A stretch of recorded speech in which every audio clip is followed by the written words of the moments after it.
پاکستان کا قیام شب قدر جمعۃ الوداع ماہ رمضان المبارک سن 1368 ہجری بمطابق 14 اگست سن 1947 عیسوی کو عمل میں آیا۔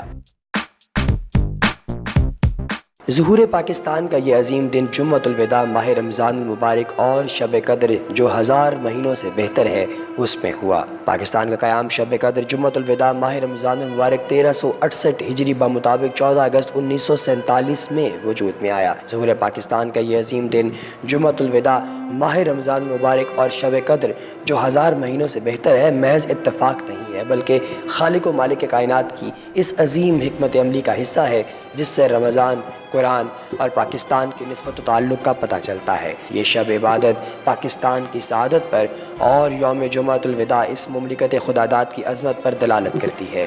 رمضان اور قرآن استحکام پاکستان کے ضامن اور آزادی کے محافظ ہیں۔ عید آزادی ہمارا تمدنی تہذیبی تہوار ہے۔ اس کو اسلامی ہجری قمری کیلنڈر کے مطابق منایا جانا چاہیے۔ تحریک پاکستان ایک نظریاتی ملی تحریک تھی جس کا مقصد ہندی فرنگی تمدنی تسلط سے آزادی حاصل کرنا تھا۔ 27 رمضان آزادی اور تشکر کا یوم سعید ہے جس کو بھول جانا ناسپاسی ہے۔ عیسوی کیلنڈر سے نجات اور اسلامی ہجری کیلنڈر کا اختیار کرنا آزادی کا روحانی اور فکری ایمانی تقاضا ہے۔ اسلام ایک مکمل ضابطہ حیات ہے۔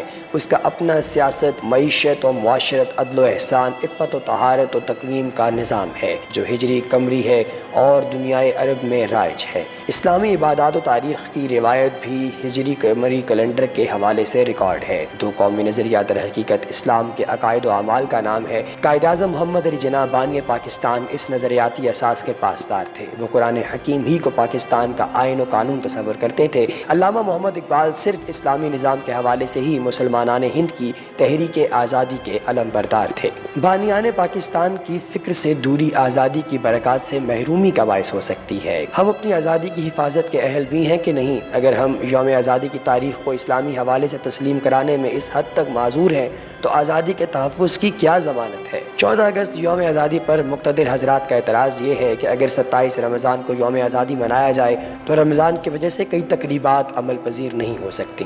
میرا اتنا کہنا ہے کہ 27 رمضان کو یوم آزادی قرار دے دیں۔ پوری قوم اس رات لیلۃ القدر ختم قرآن کی وجہ سے مساجد میں سر بسجود ہوتی ہے۔ اس سے بہتر تشکر کا موقع کون سا ہو سکتا ہے؟ صرف صدر وزیر اعظم کے پیغام مبارکباد ذرائع ابلاغ پر قوم کو پہنچائے جائیں اور فوج مارچ پاسٹ کرے۔ جنگ بدر میں لشکر اسلام نے کفار سے جنگ جیتی ہے تو پاکستان کی اسلامی فوج حالت روزہ میں تقریباتی مظاہرے سے ہرگز نہ گھبرائے، نہ اکتائے گی، بلکہ وہ تو ہر وقت ہر موسم میں دفاع پاکستان کے لیے تیار رہتی ہے۔ ہمارے رسول حضرت محمد مصطفیٰ صلی اللہ علیہ وآلہ وسلم نے فرمایا جو کسی غیر قوم سے مشابہت رکھتا ہے وہ انہی میں سے ہے۔ پاکستان اللہ تعالیٰ نے ماہ رمضان المبارک کی 27ویں شب لیلۃ القدر کو عطا فرمایا۔ قرآن و رمضان سے پاکستان کی نسبت محض اتفاق نہیں بلکہ قدرت کاملہ کی عظیم حکمت عملی ہے جس کے ذریعے اہل پاکستان سے ملت اسلامیہ کی نشان ثانیہ کا کام لینے کا موقع فراہم کرنا مقصود ہے۔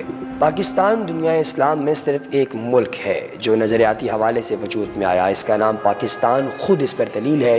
14 اگست کو تقریبات پر اٹھنے والے کروڑ روپے کے اخراجات سے نجات اور بغیر کسی خرچ کے لیلۃ القدر کی تقریب دعا و تشکر اسلامی اقدار کی برکات میں سے ہے۔ یوم آزادی پاکستان اور تاریخ قیام پاکستان 27 رمضان مبارک قرار دی جائے تاکہ قرآن، رمضان، مسجد کے رشتے استوار ہو، قومی وقار و نظریات کو استحکام ملے۔